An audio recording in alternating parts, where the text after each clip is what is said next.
Since 2019, AEW has been on the rise with so many amazing matches, great feuds, shocking debuts, and brought back TV 14 wrestling. But for quite some time, AEW has kind of been on the downhill spiral. Oh my god, who the hell cares? Since late September of 2022. Maybe even before that. Now, this is not a hate video or a, ugh, I hate AEW, ugh, gross. No, I have been a fan of AEW since episode 1. But even I have been seeing them fall in terms of quality and now, sadly, viewership. This video is a commentary over the current state and the current product of AEW. First, I want to go over the quality. Is AEW consistent? Absolutely. For all the good reasons? Not all of them. Yes, they have great matches every week or two. The best current example is Bryan Danielson versus Rush in a fire-lit, great, fantastic match. But in terms of storylines, promos, and build-up, they are lacking a bit of pretty much everything recently. It's been a while since we have had a truly great feud in AEW.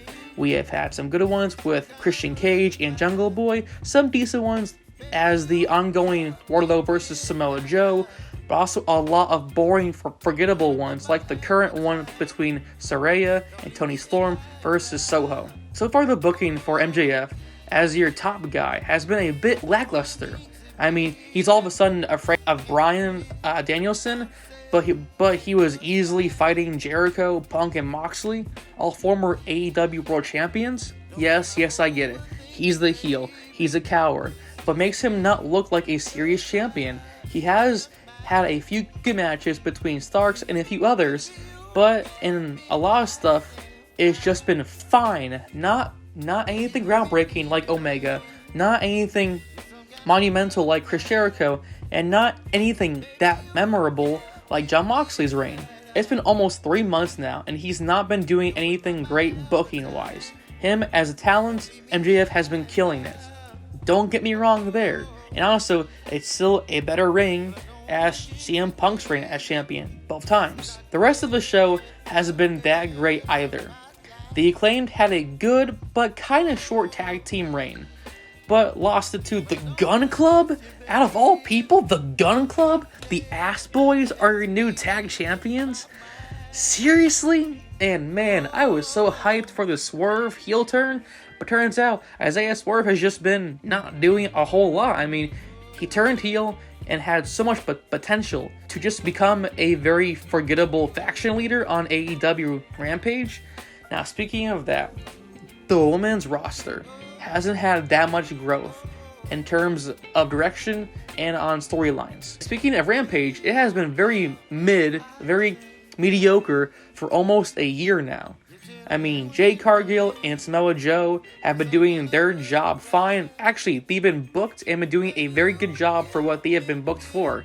I think that Jade Cargill has had a phenomenal run, and to me, Samoa Joe has been doing a great run as the TV championship god.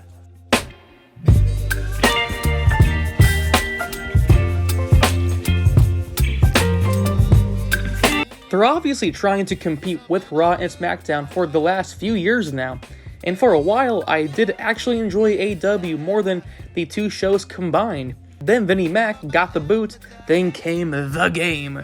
You see, Triple H actually made a Raw and SmackDown shows both full of good matches, good promos, and has done a great job showcasing the talent that he has. So overall, that was what AEW was doing for a while. The Bloodline has had a fantastic storyline for now damn near perfect 6 to 8 months, if not 2 years now. So about 2 years of a strong storyline.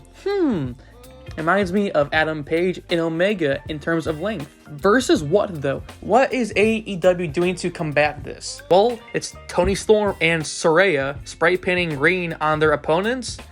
Yeah, it's not bad per se. It's not comparable to the quality that we see against AEW's, in quotes, biggest threat. Not even the same as what AEW was. It went from this to now this? I mean, I'm just saying, AEW told coherent, great, long stories and great stories. To me, the best example that they've ever had is, again, probably Omega and Adam Page. Or it was something that was so simple like Omega and Moxley, or Chris Jericho and Moxley, or Chris Jericho and Omega from their stuff in Japan to now AEW. I mean, they have had so many cases of telling great stories that were simple yet fantastic. Now they're doing a lot of nothing.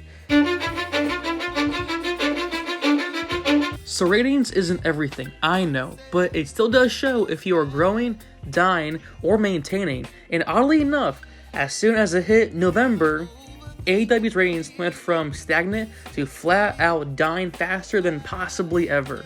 Yes, they weren't doing above 1 million prior every week, but they were still grasping a good chunk of fans for a while. Now they're averaging 900,000 views a week. Now, that's not terrible, but it's not what they should be doing. Honestly, it seems like CM Punk was indeed their biggest draw.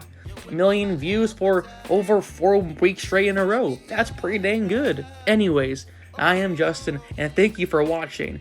And as always, love thy wrestling.